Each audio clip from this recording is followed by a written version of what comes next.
So welcome back friends. Previous लेक्चरमध्ये आपण बघितलेलं आहे सिंपल मायक्रोस्कोपची मॅग्निफाईंग पॉवर आणि त्याचे फॉर्म्युले बघितलेले आहेत. ह्या लेक्चरमध्ये आपल्याला प्रॉब्लेम सॉल्व्ह करायचे आहेत.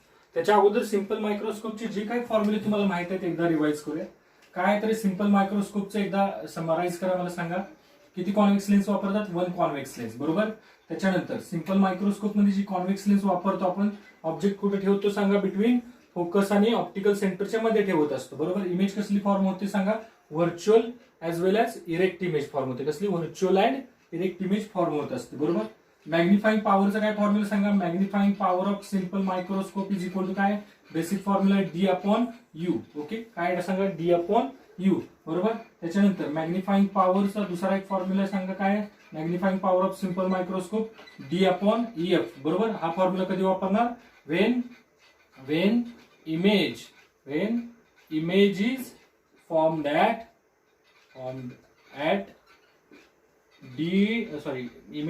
at infinity. ओके. आणि मॅग्निफाईंग पॉवरचा दुसरा एक फॉर्म्युला सांगा काय? सांगा सिंपल मायक्रोस्कोपचा D1 plus D upon EF. Okay, हा कधी लिहिणार? when image is formed at distance of distinct vision वरती. ओके, म्हणजेच मॅग्निफाईंग पॉवर जी आहे ही किती आहे सांगा? मिनिमम आहे, बरोबर. मॅग्निफाईंग पॉवर मिनिमम कुठे येत असते सांगा? जेव्हा इमेज कुठे फॉर्म होईल? इन्फिनिटी वरती. आणि सिंपल मायक्रोस्कोपची मॅग्निफाईंग पॉवर मॅक्सिमम कधी येते? जेव्हा इमेज कुठे फॉर्म होईल? डिस्टन्स ऑफ डिस्टिंक्ट विजन वरती, बरोबर. मग मॅग्निफाईंग पॉवर सिंपल मायक्रोस्कोपची कुठून ते कुठपर्यंत लाईज करते, बरोबर. कुठून ते कुठपर्यंत आहे? मग magnifying power of a simple microscope lies between D upon EF to 1 plus D upon EF, बरोबर. ही काय झाली? ही मिनिमम झाली आणि ही काय झाली रे? मॅक्सिमम झालेली आहे. काय डाऊट आहे का? मॅक्सिमम मॅग्निफाईंग पॉवर अचीव करण्यासाठी इमेज कुठे फॉर्म होणं गरजेचं आहे? इमेज फॉर्म होणं गरजेचं आहे कुठे? डिस्टन्स ऑफ डिस्टिंक्ट विजन वरती. ओके, हे सगळं तुम्ही तुमच्या डायरीमध्ये यायला पाहिजे. बघा, आता प्रॉब्लेम सॉल्व्ह करायला सुरुवात करूया आपण. फर्स्ट प्रॉब्लेम तुम्हाला देतोय. For normal I distance of distinct vision दिलाय तुम्हाला 25 सेंटीमीटर अँड नॉर्मल आयची फोकल लेंथ दिलेली आहे 5 सेंटीमीटर. तुम्हाला फाइंड आउट करायचं आहे minimum and maximum magnifying power. Okay, minimum and maximum magnifying power तुम्हाला फाइंड आउट करायची आहे. ओके, आता नॉर्मल आय साठी दिलाय बघा डिस्टन्स ऑफ डिस्टिंक्ट विजन किती दिलाय? 25 आणि फोकल लेंथ दिलेली आहे तुम्हाला आय लेन्सची 5 सेंटीमीटर दिलेली आहे. एक आकडा बघा, काय करूया? मिनिमम मॅग्निफाईंग पॉवर कधी येते बघा? वेन इमेज ऍट कुठे रे? इन्फिनिटी वरती. मग काय ना सांगा? मॅग्निफाईंग पॉवर कशी येणार आहे? मिनिमम येणार. Magnifying power minimum is equal to काय फॉर्म्युला येतं? डी अपॉन एफ येतो, बरोबर. मग काय ना सांगा? डी किती आहे? 25 अपॉन एफ किती आहे? 5. मग किती येणार? 5 येणार. मॅग्निफाईंग पॉवर तुम्हाला अगोदर सांगितलं. मॅग्निफाईंग पॉवरचा फॉर्म्युला काय सांगा? Angle by image to the angle by object at distance of distinct vision. म्हणजे वर पण अँगल आहे, खाली पण अँगल आहे म्हटल्यानंतर ह्या मॅग्निफाईंग पॉवरला काय नाही रे? युनिट नाही. ओके, सांगा आता. वेन इमेज जी आहे ती इमेज कुठे फॉर्म झाली? At distance of distinct vision वरती फॉर्म झाली, तर मॅग्निफाईंग कसली येणार सांगा? पॉवर मॅक्सिमम येणार. आणि ती कशी फाइंड आउट करणार सांगा? 1 प्लस डी अपॉन एफ ने फाइंड आउट करणार. ओके, 1 प्लस हे already D upon F find out केलं आपण. मग किती येणार सांगा? 6 येणार आहे. ओके, लक्षात आलंय? म्हणजे मॅग्निफाईंग पॉवर किती आली? मॅक्सिमम मॅग्निफाईंग पॉवर किती आली? 6 आणि मिनिमम मॅग्निफाईंग पॉवर 5. आता सांगा आपल्या डोळ्याची मॅग्निफाईंग पॉवर जी आहे ती कुठून ते कुठपर्यंत आहे? 5 to 6 पर्यंत असते. ओके, याच्यावरती अजून एक प्रॉब्लेम देतो तुम्हाला. ओके, लक्षात येत आहे? अजून एक प्रॉब्लेम घ्या. वेन ऑब्जेक्ट आहे, Wien object seen through simple microscope of focal length 12 centimeter. Find magnifying power when image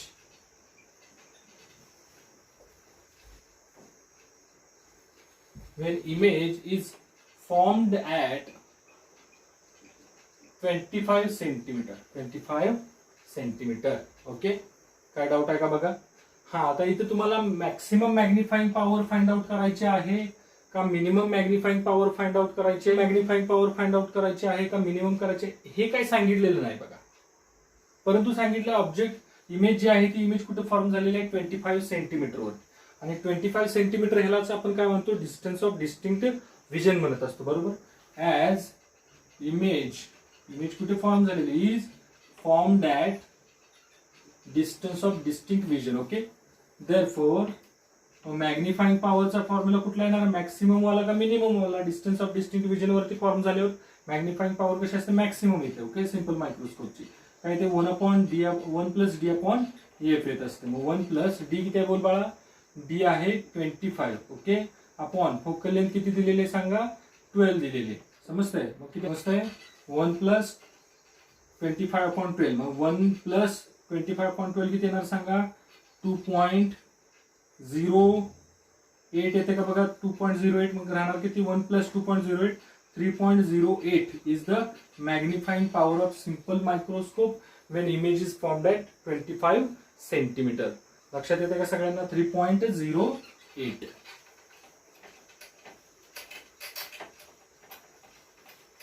problem देतोय, अ 10 डायोप्टर लेन्स. बघा लेन्सची पॉवर दिलेली आहे. 10 dioptre lens is used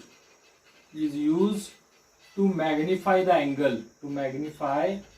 angle at which position or where should an object place, where should an object be placed so that we achieve or we get maximum magnification. Okay, when image is formed at 25 centimetre. लक्षात ते का बघा, problem दिला अजून एक. 10 dioptre lens दिलेले तुम्हाला, is use to magnify the angle.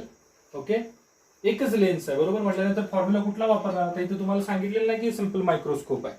मग तुम्ही जेव्हा एक्झामला फेस कराल, एक्झाम मध्ये बघणार आहे, तेव्हा तुमच्या लक्षात आलं पाहिजे की किती कॉन्व्हेक्स लेन्स आहेत ते आपल्याला वापरलेले आहेत. एकच कॉन्व्हेक्स लेन्स वापरलेले to use to magnify the angle, म्हणजे अँगल वाढवण्यासाठी, व्हिज्युअल अँगल वाढवण्यासाठी एकच कॉन्व्हेक्स लेन्स कुठे वापरतात, सिंपल मायक्रोस्कोप मध्ये वापरतात.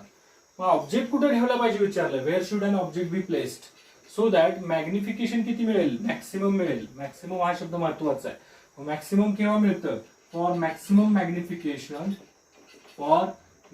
मॅग्निफिकेशन इमेज कुठे तयार होणं गरजेचं आहे, image at distance of distinct vision वरती तयार झाली पाहिजे. Magnifying power is equal to काय येणार सांगा, मॅग्निफाइंग पॉवर येणार 1 प्लस डी अपॉन एफ येणार. मॅग्निफाइंग पॉवर किती येणार सांगा बाळांनो, 1 प्लस डी अपॉन एफ येणार. समजतंय. मग 1 प्लस डी किती आहे, डी दिलं त्यांनी कुठं रे, 25 सेंटीमीटर अपॉन फोकल लेंथ.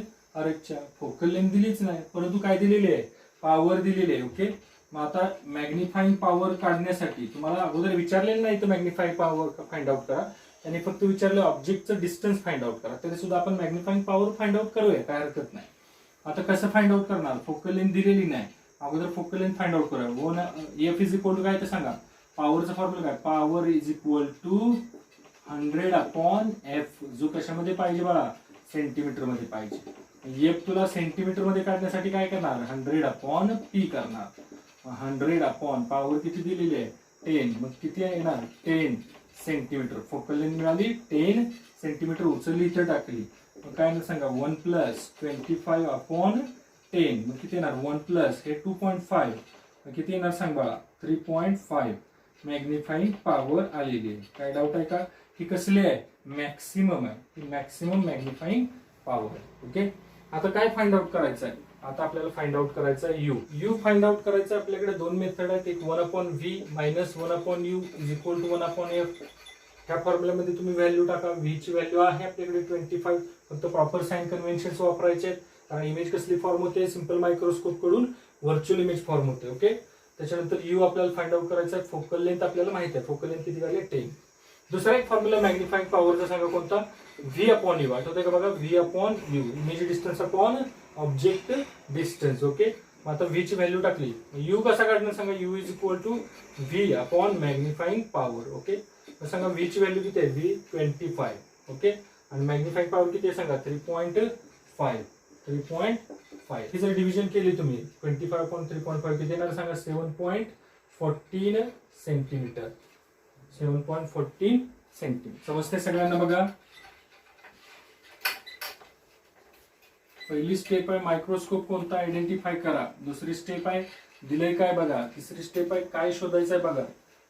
आणि चौथी स्टेप आहे फॉर्म्युला कोणता वापरायचा. सो फ्रेंड्स, अजून एक प्रॉब्लेम दिला बघा तुम्हाला. सांगितलंय का प्रॉब्लेम मध्ये, सिंपल मॅग्निफाइंग लेन्स म्हणजे simple microscope is used in such a way that an image is formed at 25 centimetre. Okay, आपल्याला समजलं की मॅग्निफिकेशनचा किंवा मॅग्निफाइंग पॉवरचा फॉर्म्युला कोणता वापरायचा आहे. इमेज कुठं फॉर्म झाली, 25 सेंटीमीटर वरती, म्हणजेच कुठं फॉर्म झाली, डिस्टन्स ऑफ डिस्टिंक्ट विजन वरती. तर लिहून ठेवूया, image is formed at distance of distinct vision. Okay, if magnification is 10, magnification पण दिलेलं आहे, मॅग्निफाइंग पॉवर पण दिलेलं आहे 10, मग काय फाइंड आउट करायचं, तर फोकल लेंथ फाइंड आउट करायचे. जी काय कॉन्व्हेक्स लेन्स आपण वापरलेले आहे सिंपल मायक्रोस्कोप मध्ये, त्या कॉन्व्हेक्स लेन्सची फोकल लेंथ फाइंड आउट करायची. ऑब्व्हियसली आन्सर कसं येणार आहे, प्लस यायला पाहिजे, बरोबर, कारण कॉन्व्हेक्स लेन्सची फोकल लेंथ कशी येते, प्लस येते. ओके, मग image is formed at distance of distinct vision. मग मॅग्निफिकेशनचा फॉर्म्युला काय येणार सांगा, मॅग्निफाइंग पॉवर म्हणजेच magnification is equal to 1 upon D upon 1 plus D upon F. Magnifying पॉवरचा काय फॉर्म्युला येणार, 1 प्लस डी अपॉन एफ. पैकी आपल्याला हे टार्गेट आहे, लक्षात ठेवायचं. मग हे दिलंय, हे पण दिलेलं आहे, समजतंय. मग काय फाइंड आउट करणार सांगा, मॅग्निफिकेशन दिलेलं आहे त्यांनी, किती दिलेलं आहे, 10 is equal to 1 plus D दिला आहे 25 upon F. F is the quantity that we have to find. आता हा जो 1 आहे हा सबट्रॅक्ट होईल, इकडे जाऊन 10 minus 1 is equal to 25 upon F. किती येणार, 9 is equal to 25 upon F. Therefore, F is equal to काय सांगा, 25 upon 9.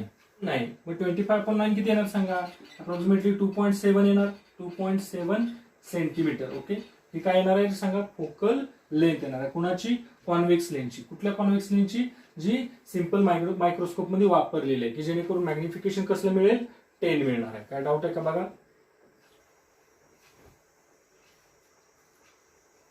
So friends, last problem आहे सिंपल मायक्रोस्कोप वरती बघा.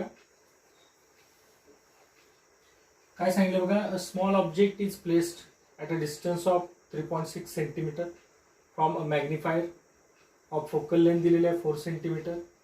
Find position of image and linear magnification. Small object is placed at a distance of 3.6 centimetre. Okay, हे जे 3.6 centimetre दिलेलं आहे ते काय दिलं सांगा, यू दिलेलं आहे. ओके, यू किती दिलंय, 3.6 सेंटीमीटर. कसला घेणार, मायनस घेणार. ओके, कसं तुम्ही बघितलं होतं, लेन्स असेल आणि हा ऑब्जेक्ट असेल तर ऑब्जेक्ट हा इन्सिडेंट रे असा जातोय आणि आपण डिस्टन्स जे आहे ते डिस्टन्स इथून आपण ह्या ऑप्टिकल सेंटर पासून opposite direction to incident ray असं मोजतोय. इन्सिडेंट रे असा आणि डिस्टन्स असं मोजतोय, म्हणून कसं आलं सांगा, मायनस घेतलेलं. ओके, पुढे फोकल लेंथ दिलेली आहे. फोकल लेंथ किती दिली आहे बाळांनो, 4 सेंटीमीटर दिलेली आहे. आपल्याला काय फाइंड आउट करायचं, एक नंबरला व्ही फाइंड आउट करायचं. फॉर्म्युला कोणता वापरणार, यू एफ आणि व्ही मिळालाय मला. यू एफ आणि व्ही यांच्यामधलं relation 1 upon V minus 1 upon U is equal to 1 upon F. चला व्हॅल्यू टाकूया, 1 upon V minus 1 upon U किती बोला, minus 3.6 is equal to 1 upon focal length किती, कसली घेणार, प्लस घेणार की मायनस घेणार. मॅग्निफायर आहे, मॅग्निफायर मध्ये कॉन्व्हेक्स लेन्स असते, कॉन्व्हेक्स लेन्सची फोकल लेंथ कशी असते, प्लस असते. आलं लक्षात, ठीक. हा मायनस मायनस प्लस होईल, 1 upon V plus 1 upon 3.6 is equal to 1 upon 4. पलीकडे जाऊन सबट्रॅक्ट होईल, 1 upon V is equal to 1 upon 4 minus 1 upon 3.6. किती होईल सांगा. आता इथे जर आपल्याला सबट्रॅक्शन करायचं आहे तर कसा पाहिजे सांगा, डिनॉमिनेटर सेम पाहिजे, बरोबर. डिनॉमिनेटर सेम पाहिजे म्हटल्यावर काय करूया, इथं आपण खाली आणि वर 9 ने मल्टिप्लाय केला, बरोबर. किती येणार सांगा, 36, बरोबर. खाली आणि वर लेफ्ट साईडला 1 अपॉन 4 ला खाली आणि वर 9 ने मल्टिप्लाय केला, काय आला 9 अपॉन 36 मायनस इथं काय केलं आपण 10 ने मल्टिप्लाय केला, 10 अपॉन 36. चालेल, लक्षात आलं. बघा डिनॉमिनेटर मी काय करून घेतलं, इक्वल करून घेतलं. 9 मायनस 10 -1/36. मग व्ही इज इक्वल टू किती मिळणार बाळांनो? -36 सेंटीमीटर. बघा व्ही सुद्धा निगेटिव्ह आला आणि यू सुद्धा निगेटिव्ह होता. म्हणजे इमेज कसली आहे सांगा? इमेज आहे व्हर्च्युअल. कसली इमेज आहे बोला बाळांनो? इमेज व्हर्च्युअल आहे ऍज वेल एज ती कशी आहे? इरेक्ट आहे. आता सांगा मॅग्निफायर कुठला? कंपाऊंड मॅग्निफायर म्हणजे सिंपल मायक्रोस्कोप आहे का कंपाऊंड मायक्रोस्कोप आहे? बघा विचार करा. आतापर्यंत आपण कंपाऊंड मायक्रोस्कोप तरी चेक केलेलं नाही, तरी सुद्धा सिंपल मायक्रोस्कोपची महत्वाची कॅरेक्टरिस्टिक काय सांगा?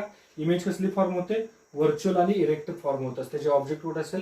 फोकस आणि ऑप्टिकल सेंटरच्या मध्ये असेल. तर ओके म्हटल्यानंतर हा कसला आहे? सिंपल मायक्रोस्कोप आहे. पुढे लिनियर मॅग्निफिकेशन फाइंड आउट करायचं. लिनियर मॅग्निफिकेशनचा काय फॉर्म्युला सांगा? M is equal to V upon you. Okay M is equal to V upon you.